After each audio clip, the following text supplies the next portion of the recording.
The Goodluck Jonathan Foundation hosted a peace conference on February 7 in Abuja.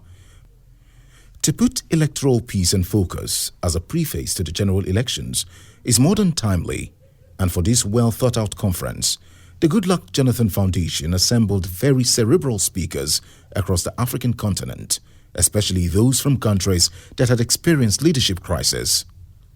The conference was chaired by a former head of state, General Abdulsalami Abubakar, who incidentally is the chairman, National Peace Committee. The conference brought together over 550 participants made up of former heads of state, the diplomatic community, development partners, ECOWAS, the police, the academia, civil society organizations, the media, women and youths. The Goodluck Jonathan Foundation is a manifest fulfillment of the promise the former president made. He had made a solemn promise to dedicate his life to serve humanity after leaving office in 2015. And this pledge is in line with the focus of his life struggles, personal philosophy, and ideas.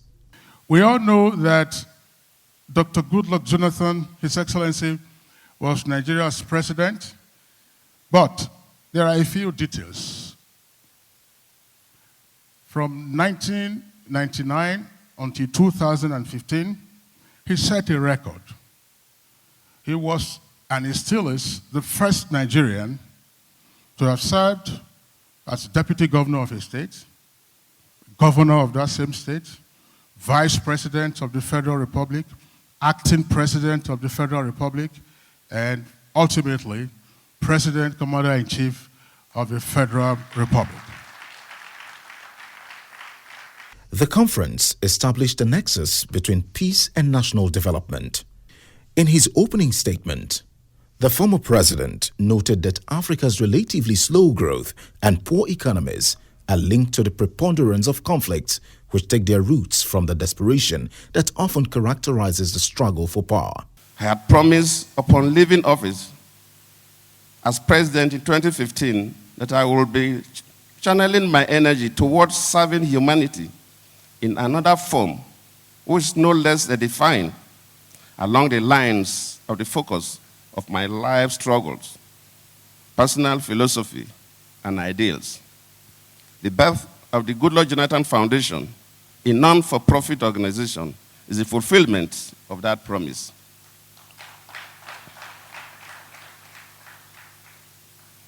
Going forward, I will be applying my time more to the interests of the foundation in its bid to touch the lives of the people in our various communities and countries in Africa.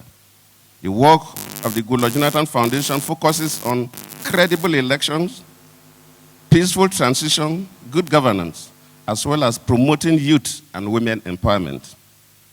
The search for solutions to Africa's seeming intractable challenges is at the center of the foundation's interests and the question of leadership and good governance. It's a known fact that Africa's relatively slow growth and poor performing economies are linked to the preponderance of conflicts. What many patriotic Africans will also not deny is the fact that at the root of most of these conflicts in the continent is the desperation for political power and primitive struggles. No doubt there is a strong nexus between the struggle for power and national development. There is a vicious cycle in Africa where the struggle for political power leads to conflicts that bring up poor governance and create hardship, which fuels the struggle for replacing that bad government, and of course that struggle will lead to another bad government and poverty. So we go through that vicious cycle. It is my considered view that as African leaders, which I'm also included, we must change our approach and disposition towards stewardship. We should de-emphasize being a president governing a nation. We should be more interested in the well-being of our citizens. and the development of our nations.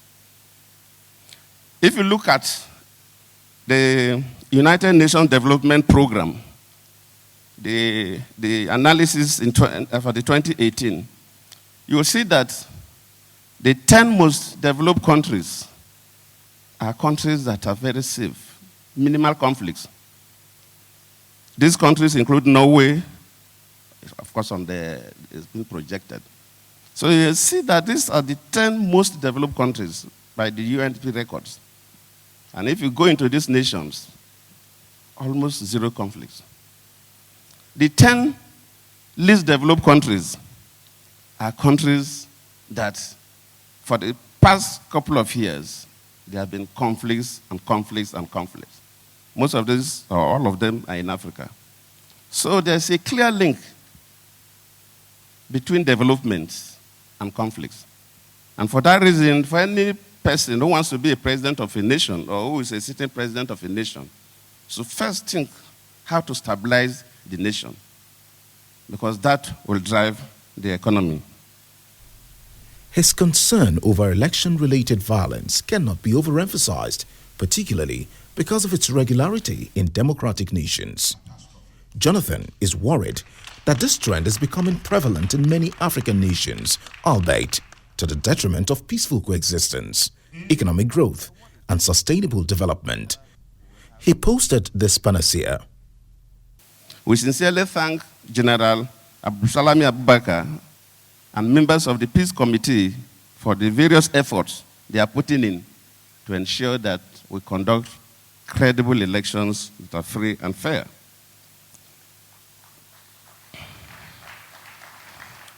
I will also use this unique opportunity to commend the United Nations, the Ford Foundation, and the European Union for their efforts to assist us in conducting free, fair, and peaceful elections in Nigeria and indeed across the continent.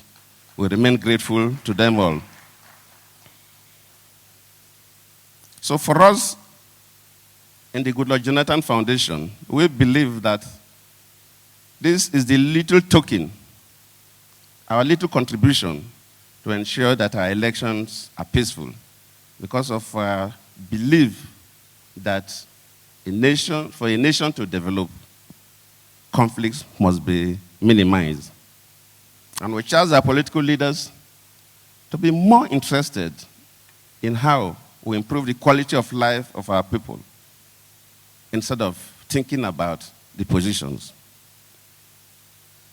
I urge the electoral umpire, in this case of Nigeria INEC, and the security services to make sure that they are fair to all. Because if people feel that these bodies are fair to all, it will make citizens behave better. If they do otherwise, it will be a recipe for crisis. Chairman of the conference, General Abdulsalami Abubakar, was not economical with praises and generous words of commendation for Jonathan's peaceful disposition when he conceded victory to the incumbent president in 2015. As you all know, the period of election in this country, like in many African countries, is usually tension-soaked because of the very cutthroat competition involved. Africa, indeed, is a hotbed of election controversies. In African countries like Kenya, Cote d'Ivoire, and the Gambia, we have seen the serious implications of electoral tensions to national security and development. As you all know, Your Excellency, Nigeria is not a stranger to political electoral violence.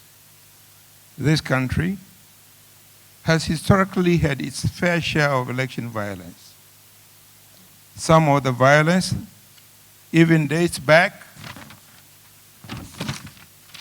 to pre-independence era, and Nigerians have witnessed the destruction that took place and retarded development.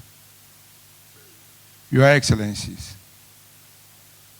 we all recall the tension in Nigeria during the 2015 general elections where the doomsayers were predicting the balkanization of Nigeria. But, thank God, through the action of Nigerians and the then President Goodluck Jonathan GCFR, they were proved wrong. Because this gentleman called Goodluck Jonathan kept his word that his presidency is not worth the blood of any Nigerian.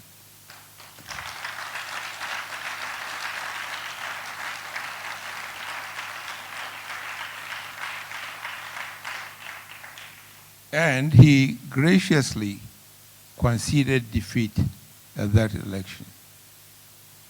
Your Excellencies, ladies and gentlemen, allow me to, on behalf of all Nigerians, once more thank former President Jonathan for saving the country from falling into political crisis.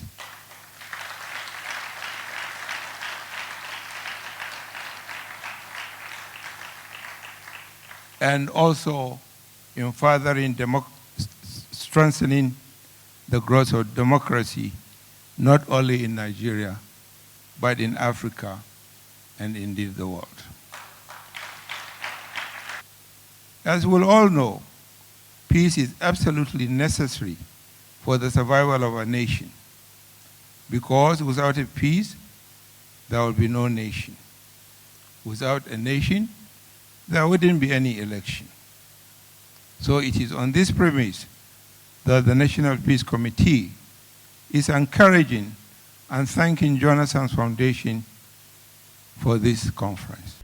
The special guest of honor and former Liberian President, Professor Amos Sawyer, wove his statement around the outburst by the governor of Kaduna State, Nasir El-Rufai, and he made a quick intervention that Nigerians must not see the presence of world leaders in the country as an intrusion. He noted particularly that Nigeria as Africa's most populous country means a lot to West Africa. Let me also note that one might also observe that during the fourth general and presidential elections in 2015, Nigeria's electoral democracy ascended to an advanced level of maturity. These were the first elections in which an incumbent, clothed with all the prerogatives of an executive president, graciously conceded, avoiding conflicts and potential disruption of the peace of this great country. A democratic Nigeria strengthens security in our sub-region. Nigeria's moral authority becomes unquestionable. We are all mindful of this, and that is why all West Africans take keen interest in elections in Nigeria. Nigeria is also the leader of the economic development here in West Africa. Prosperity in Nigeria benefits all of West Africa. The Nigerian economy has the potential of being the tide that will lift all boats.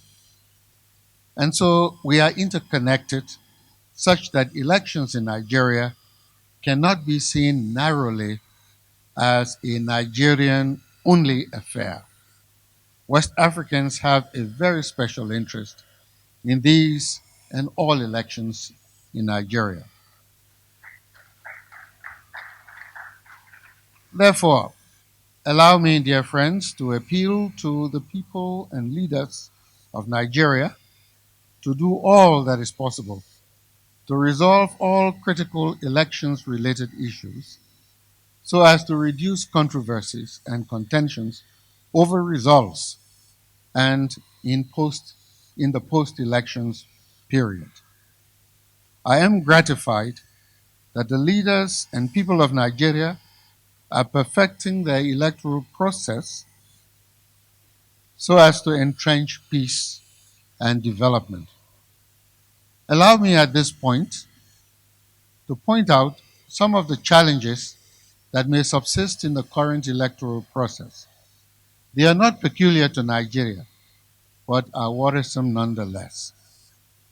We are all aware that the flow of information is critical to all phases of the electoral process. The new technology of the social media now poses significant challenges to the flow of information and increases the risk of incitement and conflict. This situation requires robust countermeasures through the engagement of civil society organizations and through the activities of the National Peace Committee and all leaders of Nigeria. The role of the media assumes added importance in the face of the prospects of challenges that could be posed by the social media. The role of the media, though sometimes annoying, is vital and should be preserved and protected as it is indispensable to ensuring an informed and efficacious electorate. We have also seen a rather high number of elections-related litigations, more than 600. While litigation is preferred to other actions, the risk of overloading and overtasking the institutions of the electoral system needs to be minimized. We are also aware that certain aspects of the electoral process related to procedures are new. There are bound to be glitches. These need to be treated with transparency and mutual understanding. Mr. Chairman, over the last week or two, we cannot but remind ourselves that the Nigerian judiciary has been in world news in a manner that is of concern. The judiciary is the final institution for the resolution of electoral disputes and for the preservation of democratic rights. It is our hope and prayer that the issues involved can be resolved in a manner that leaves the integrity of the judiciary intact. Mr. President, please excuse me if these challenges as enumerated are considered meddling. But as I said, Nigeria and its elections are much too important to all of us in West Africa, such as not to make our observations. The Catholic Bishop of Sokoto Diocese, Matthew Hassan Kuka, who is founder of Kuka Center, spoke on electoral violence in Nigeria, causes, consequences, and options for prevention. He listed labeling, stereotyping, rumor, and hate speech as part of the causes of electoral violence in Nigeria. In Bishop Kuka's words, electoral violence is a contestation between poverty and opportunity, but he admonished Nigerians not to take laws into their hands. On the if you ask the question, what causes electoral violence? An old anthropologist, Margaret Mead, in 1940, published an essay, which I didn't know about it until I went to the University of Bradford as a student on their peace studies program. And the first essay we were asked to write was a quotation from Margaret Mead, an essay she herself has written. Is war a biological necessity or is it a human invention?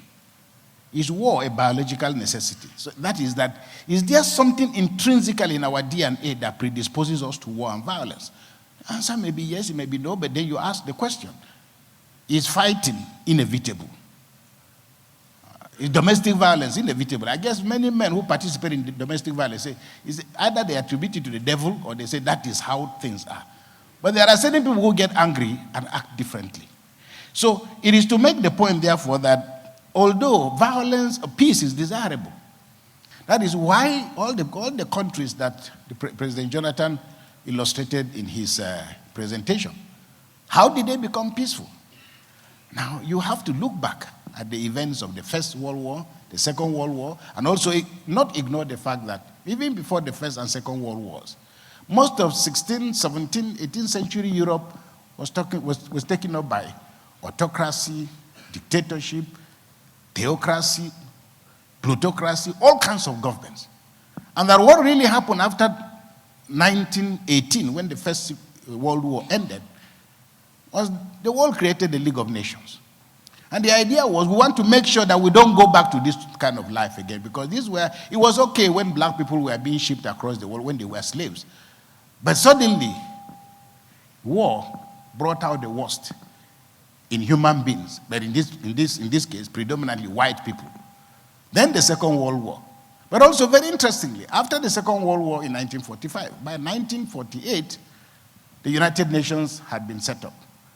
Now, the beautiful thing about the United Nations Human Rights Declaration is that it actually does anchor very clearly, and I just quote some of the excerpts, because I think they are very basic to understanding why does violence continue, and why do our people not appreciate the fact that violence doesn't pay.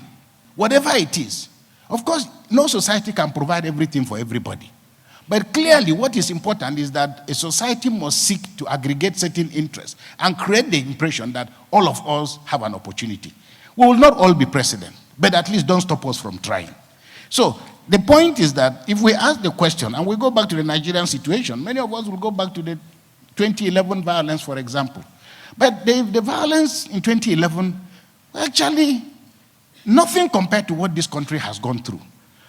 Now, listen, very interestingly, Zimbabwe organized elections last year. And in the course of the elections, 6 people died. 6 people, 6. Did you hear me? 6. 1, 2, 3, 4, 5, 6 died. The result is that the president of Zimbabwe set up an international committee to investigate the death of these 6 people. I know the story because I went to see Chibemeka Anyoko, and I was asking him to do some help to be at an event, and he said, no, I'm traveling to Zimbabwe. He was a member of that committee. Now ask yourself, how does it happen that in a democracy, they tell you 100 people have died in Nigeria? Oh, no problem, you just pour in more beer. They say that 300 people died, no problem. Please, is Manchester winning? They tell you, the question to ask in Nigeria is, what really have we invested in? The challenge of government is how do we create a situation in which inequalities, stereotypes, rumors, violence doesn't begin to get perpetrated. Now, when Kensaro Wiwa and his people were killed, the first thing was, even before their own death, when Kobani and others were killed, the rhetoric that had become dominant in Ogoni land was that they were no longer calling them human beings, they were calling them vultures. In the same way that in Rwanda, before the killing started, the Tutsis were called cockroaches. So, and of course, if you go back and read the literature on Hitler and Nazism, you will see how Hitler characterized the communists, the Jews, and so on. And when these things are being done, sometimes the opportunities close up, make us fail to realize that it could be us. So, for example, if a big, strong man, a military man came into this place, fully armed with guns, and says, please, I want all women out of this room, immediately, all women out. All of us men will say, yeah, this woman, they cause trouble, say, let them go. Then, so after some time, they said, okay, we want all short, anybody who is below 5 feet, please start living. I will look at myself, okay, I have a chance, I'm more than 5 feet. Then it goes on, and this is why when Hitler's viciousness started, and it's important to note, decent men who do evil things, they dress well, they have ties, they have families, they call their wives and girlfriends honey, they call them darling, they look normal. They look normal, and that is the temptation. Now, the first thing to know is that when Hitler finally unfolded his program, you remember the statement made by one of the priests, Bonhoeffer, who said, and it's very important, he said, when Hitler came for the Jews, I didn't speak out because I was not a Jew. When he came for the communists, I didn't speak out because I was not a communist. When he came, for the Protestants, I didn't speak out because I was Catholic. He said, by the time Hitler came for me, there was nobody left.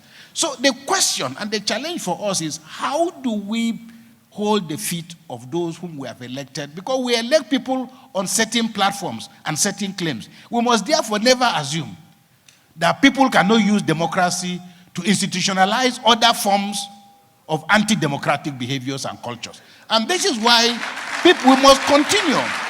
We must continue to engage the process. The current Minister of Power, we had a conversation with Fashola, and he was saying, I can't understand how is it that we're trying to bring power and people are destroying all these things. Well, the problem is the government has to listen. Now, one of the Ogoni youth said to me, he said, Father, this vandalization is Abuja language or is Abuja language. We are not vandalizing anything. We are not vandals.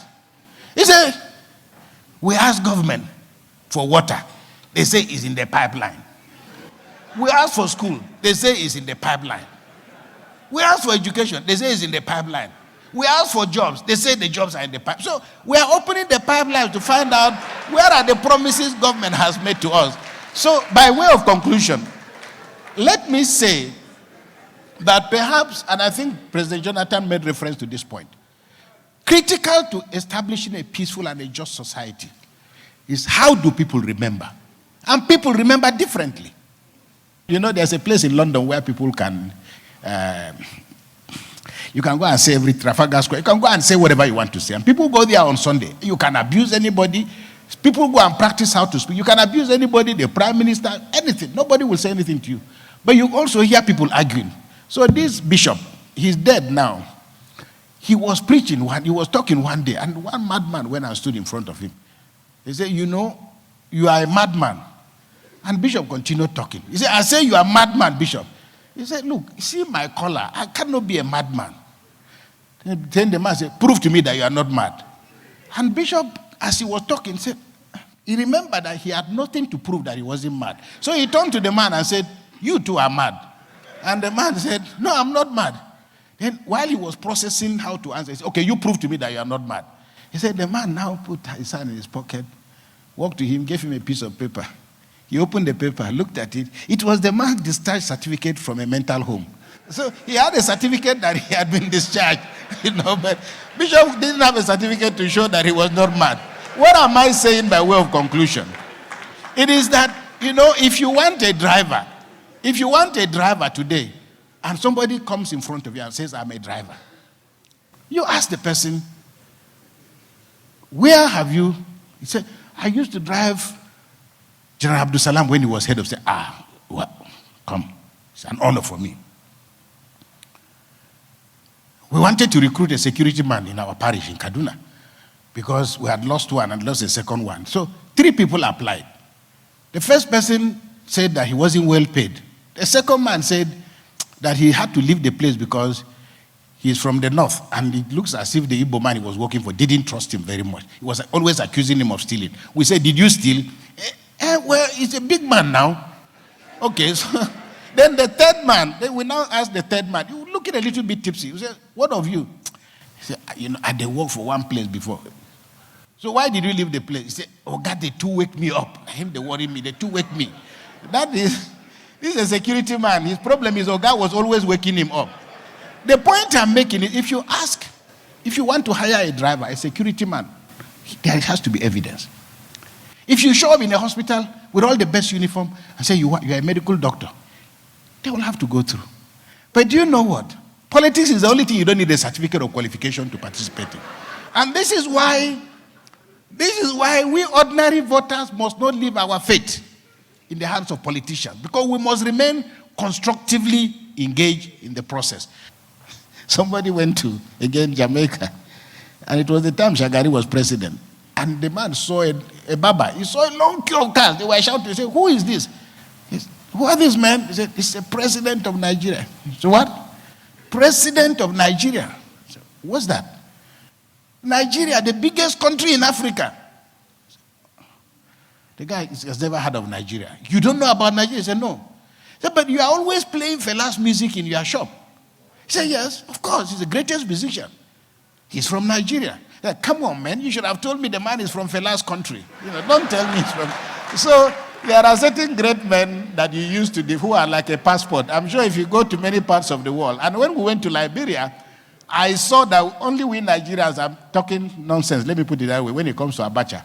But Abacha's name is quite almost a sacred name in Liberia. So I believe that, General Abdul Salam's name has opened a few doors for us. We pray that God will do great things for us in your lifetime. Thank you very much, sir. His Excellency, Professor Alhassan Conte, Liberian Ambassador to the Federal Republic of Nigeria, spoke on the effects of crisis on national development, the Liberia and Sierra Leone experience. Multidimensional crises observed in Liberia and Sierra Leone, caused by civil wars, can be avoided by establishing democratic institutions based on good governance, the rule of law, human rights, and ensuring equity and fairness to all through the equitable distribution of resources to close the gaps between the rich and the poor. I think Bishop Kuka mentioned that point. 2, to prevent civil crisis, the states should foster a common identity established on expressed civil values with competing centers of power in and out of government based on general welfare transcending individual, group, institutional interests, and respect for all citizens. 3, by ensuring conducive and enabling environments that create jobs and improve the educational level of the citizenry, especially the youth, who are the major instruments of violence, coupled with the provision of adequate healthcare facilities and poverty reduction, the causes of crisis can be addressed and minimized. 4, good governance can be achieved when political actors play to the rules of democratic tenets by eradicating sit-tight syndromes, as we saw in the case of Sierra Leone under one-party rule, and respecting the independence of the arms of government, and also free and fair elections. Chief of Staff to the President of Côte d'Ivoire, Dr. Fidel Sarasoro, did a reflection on the 2010 election impasse in his country. He titled his paper, The 2010 Presidential Election Impasse in Côte d'Ivoire and the Effect on Citizens, which is an analysis on the crisis in that country. The first round of election took place on October 31st, 2010, 8 years after the first peace conference, with 14 candidates, including Alassane Ouattara and Henri Konan Bédié, who were both excluded during the 2000 elections. The first round was peaceful and transparent, according to national and international observers. Voters' turnout was exceptionally high, with nearly 84%. The results were accepted by all candidates and certified by the United Nations. However, none of the 14 candidates obtained a majority vote. Hence, a second round in which President Laurent Gbagbo faced Alassane Ouattara was organized on November 28, 2010. This second round, which was characterized by tension and incidents of violence, was deemed by the overwhelming number of observers to have been free, fair, and transparent. Voters' turnout was also very high, 81%. According to the provisional result published on December 2nd, 2010, by the Independent Electoral Commission, Alassane Ouattara, the opposition leader, obtained the majority of the vote with 54%. However, the next day, December 3rd, 2010, the Constitutional Council declared Laurent Gbagbo the winner after nullifying votes from several regions. The same day, the Special Representative of the United Nations Secretary General certified the result of the Independent Electoral Commission and confirmed Alassane Ouattara the winner. Now, both candidates to the presidential oath of office on December 4th, 2010, marking the beginning of an unprecedented post-electoral crisis in Côte d'Ivoire. The United Nations, the African Union, the Economic Community of West African States, ECOWAS, the European Union, the United States, and France, among many, recognize Mr. Alassane Ouattara as a winner and call the President Laurent Gbagbo to step down. I'm sure President Jonathan recalls all those things because he was at the midst of those negotiations. On April 11, 2010, following heavy fighting in Abidjan, the former rebels supported by the UN and the French troops stormed into Laurent Gbagbo's residence and arrested him and several of his family members. In this regard, it was worth highlighting the exceptional involvement of ECOWAS under the leadership of President Goodluck Jonathan, who organized several ECOWAS summits and sent several mediation meetings to Côte d'Ivoire. However, we must ask ourselves, why this unprecedented involvement of the international community failed to yield a peaceful and political solution in Côte d'Ivoire? Indeed, a review of various decisions taken by ECOWAS, the African Union, the United Nations, indicated that these institutions resorted with no success to almost all forms of advocacy and legal instruments at their disposal to convince and pressure Laurent Gbagbo to step down. It therefore appears necessary and urgent to identify additional approaches to complement existing mechanisms in order to anticipate and prevent post-electoral crises. It is clearly established that the conference was designed to sensitize Nigerians in particular and African countries on the need to promote peaceful elections and amplify the importance of violence-free, credible, and transparent elections. It also served to support democratic values, promote peaceful political transition, and avert electoral crisis in Nigeria's 2019 general elections.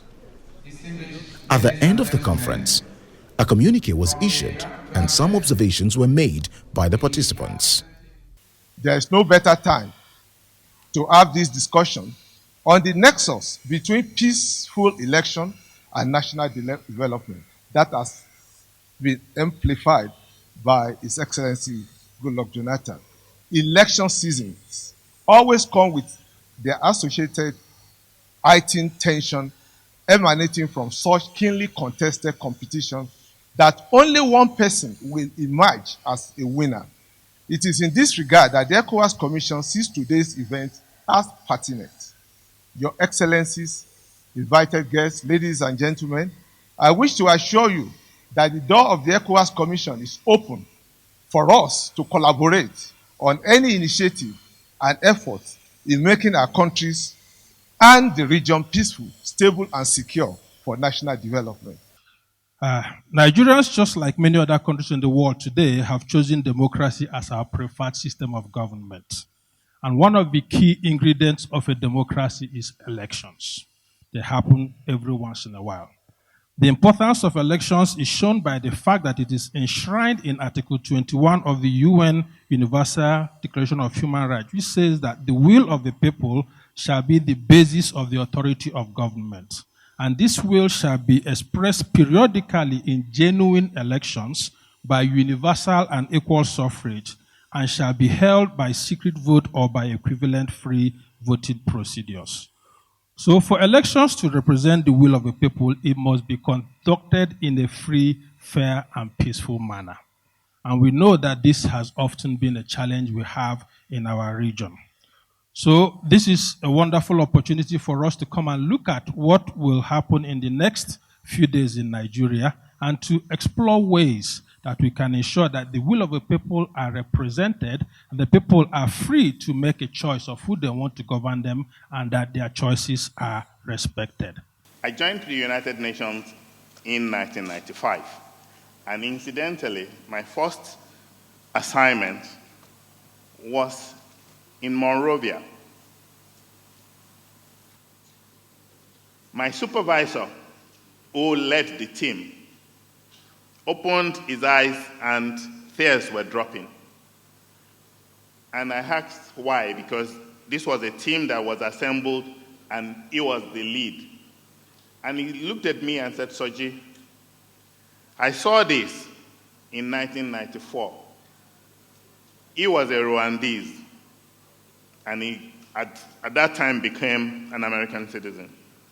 And he said, I fled my country because of the Civil War. I was on mission when the genocide started, and I lost my wife and 4 children in the span of 1 week. These are real-life stories of war, of difficult environments across the world, across Africa.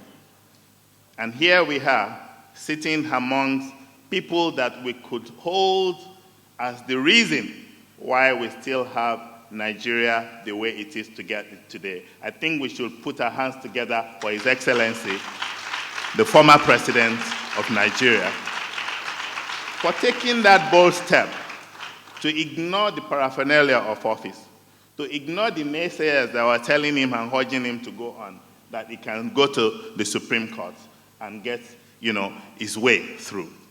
I think he deserves that place in history for Africa as a president who saw the need to toe the line of honor. He not only conceded, he picked up the phone and called his opponent and congratulated him, even while votes were still being counted. This is one thing that I think he has going for him as a former president and an African leader. And I kept asking myself, why on earth, in the environment that we find ourselves, do we still have men of such integrity who would make that choice to make sure that they still have a country? The problem has always been not about absence of law, but actually about effective and efficacious implementation of the extant laws. If you look at the laws, and if you take time to look at even existing electoral laws, you'll be amazed about the offenses that have been created, electoral offenses causing violence, whether, in all the identifiable phases, pre-election phase, election, and post-election, have all been taken care of. And that also is complemented by other penal laws, including criminal laws. Assault, affray, they all attract its own punishment or sanctions under the law. But what has been a big problem is the gulf between de jure and de facto, and the inability to hold those perpetrators to account. Accountability is very crucial. So we've had this culture of impunity around electoral violence, around breach of laws, and issues around hate speech, I think is something that we should take very seriously. Something that is likely to cause disaffection or engender violence. It cannot come within the parameters of free speech or right to freedom of expression or the press. And people who make such speeches should be held to account. The fundamental problem that we have is that we have rules that are not obeyed. And we deliberately disobey those rules. So politicians must agree, to obey rules. For us as the media, we'll continue to do our best, to provide the space for politicians to express themselves. But what do we do when the leading lights of our politics, make statements, that are divisive of the country, that could undermine the country? What do we do? We ask that question, and that question usually in the newsroom. For instance, a government comes up and says, for those ones who want to intervene, in the process of the Nigerian processes, they will go back and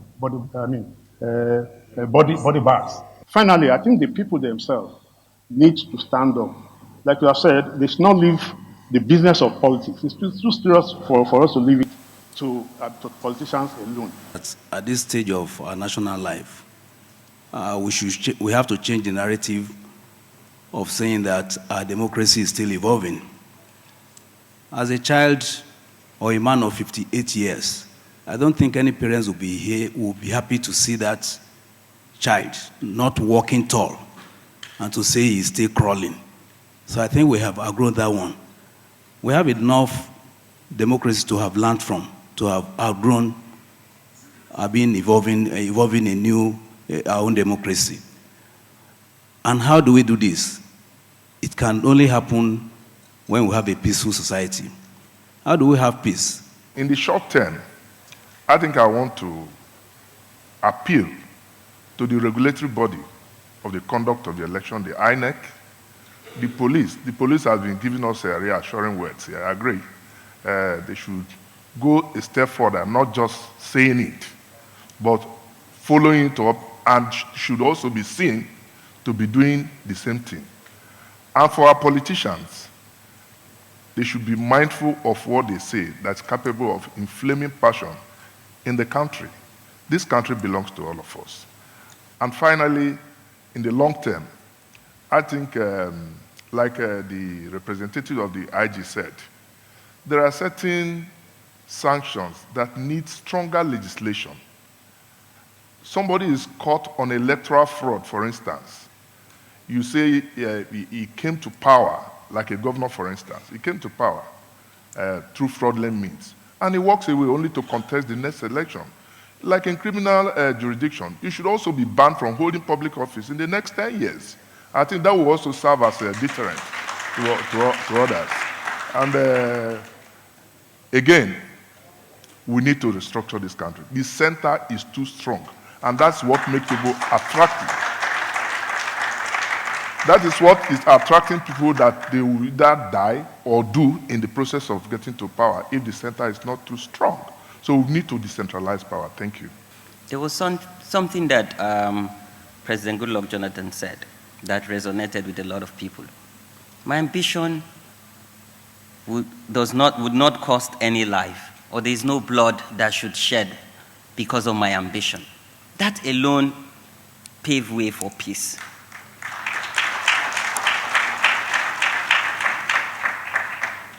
The messages we're hearing now from the political elite, does it really pave way for peace? I believe that we have a constitutional crisis, except we want to continue lying to ourselves.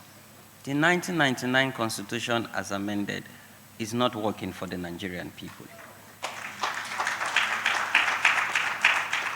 We must agree to set aside that Constitution and have a constitutional conference where people would decide what becomes the rule of law. In 2015, we had the greatest opportunity to turn things around, and we threw it away on the basis of self-indulgence, sentiment, and all that. In great countries where peace reigned, recognition were given for those people who did it. I'll tell you, I lived in Ireland for 21 years. Peace came into Northern Ireland when the leaders of Northern Ireland were recognized with the Peace Prize. President Goodluck Jonathan deserves a Peace Prize for what happened in 2015. You see, I have a challenge with ECOWAS because it was difficult at that time. Maybe the way it's structured, Nigeria government might not want to present him. But why would ECOWAS not do that and change it? That would have changed the narrative. It is important. They did that in South Africa. Why did they give the Clark and Mandela Peace Prize? There's a reason for that Peace Prize. Somebody who said, I don't want to kill people. I do not even want to go to the Supreme Court because it would have caused more tension. And then we kept playing around it. The media too never helped. The narrative should change. I do sincerely believe that until that is done, and it should be done on the basis of ECOWAS, because long term is to the benefit of ECOWAS. If ECOWAS pushes this, there's nothing wrong. The man deserves it, and let's give it to him. He's been out of office for 4 years. If war begins in the minds of persons, like you said, then it's in their minds that we should start preaching peace. So I'm challenging all parents today that my generation probably is lost. What about the next generation or the generation of my grandchildren? let's start preaching peace to them and tell them that labeling is wrong. Leadership is intentional, so peace is also intentional. As you all can see, I'm a person living with some level of disabilities. I want you all to close your eyes and imagine the closet of fear that 25 million of us are living in. When Prof talked about women and being the victims of war, imagine 25 million of us. If there's a bomb blast here, God forbid, all of you will run away, and I'll be the last to leave this room. Just like if there's war. And that takes me back to the leadership is intentional. I please plead with all politicians, I inclusive, that we must begin to preach a message of peace for our country. All of us are persons living with disabilities, mind you. Because I'm wearing my own does not mean that you all are exempt. I survived a car crash on my way to the Abuja airport here with spinal cord injuries. Thanks to President Jonathan, his Vice President Alhaji Sambo, and Mama Peace, who saw beyond disabilities in me and nominated me onto the board of Shopee. History knows the roles I played in Shopee, the trains you are commissioning and riding today. Thanks to President Jonathan, I chaired that subcommittee in Shopee. I'm so pleased here to be here today because we have two former leaders in the country. We have a military leader that hand over power freely to a democratic leader. And we have another civilian president. So I just want to use them as a point of contact to people that are contesting today, that there's life after offices. You can see them. So we want to use President Jonathan as a point of contact to all people that are contesting. Look at him shining, that even if you lose the election, you can still live gloriously. So it's not a matter of do or die. The fact is that he who is ready to kill for power is never the same as he who is not ready to kill for power. And this is the situation in Nigeria. I have the trend and I have the trajectory. 2003 started as challenge to the results. It heightened in 2007 with outright repudiation. Again escalated in 2011 by call to arms. I come from a state where the day that I was declared senator, carnage began in my state. So it is very, very fresh in my memory. I want to say the truth again. As much as we love President Jonathan, for his own good, we must also say facts that technically, sadly criticize him. He loved peace to a fault, to the extent that he saw call to arms by a certain Nigerian politician. He preferred to solve the problem and look away. Beyond 2011 elections, what did we see? Give this power, give it up, or we burn down the country. And that is why I'm saying, he who is ready to kill can never be the same as he who is not ready to kill. The conference also came up with a 10-point recommendation. Politicians in Africa should use politics as a platform for building peace and strengthening cooperation across cultures, religions, ethnicity, and political alignment. Efforts towards strengthening democracy should focus more on the delivery of good governance in the polity and allow for people participation.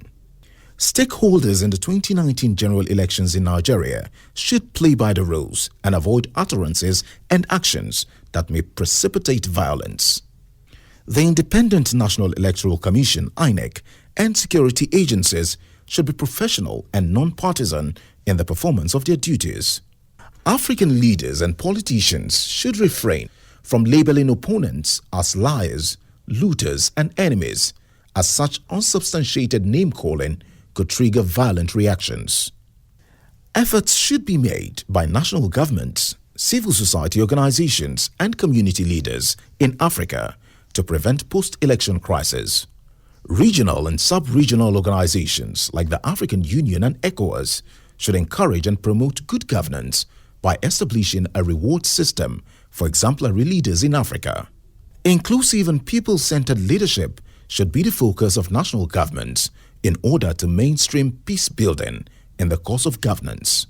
The government of Nigeria should ensure the security of lives and property as enshrined in the nation's 1999 constitution before, during, and after the 2019 general elections. Having underscored the nexus of violent conflicts and underdevelopment, African leaders should strive to resolve conflicts through peaceful means. The conference made profound conclusion in which participants challenged the Goodluck Jonathan Foundation to take advantage of the vision of its founding father to develop programs that will promote peaceful elections and consolidation of democracy in Africa for sustainable development. Your Excellencies, distinguished ladies and gentlemen, on behalf of the Goodluck Jonathan Foundation, I want to express our profound gratitude to everyone present here today. We are most appreciative of the chairman of the occasion, the special guests, the lead speakers, the panelists, ECOWAS Commission, Liberia Embassy, Embassy of Cote d'Ivoire, the Nigerian Police, the development partners, CSOs, media organizations, youth and women organizations, trade unions, and all participants for making this event a success. By your support and participation, you have taken a stand publicly and directly for peaceful conduct of the 2019 general elections in Nigeria. Your participation today and anticipated continued support for the Goodluck Jonathan Foundation's upcoming programs will give us the courage to continue to build on the legacies of our founder and chairman, His Excellency, Dr. Goodluck Ebele Jonathan, GCFR, in promoting credible elections, peaceful transitions, good governance, as well as youth and women empowerment programs in Africa.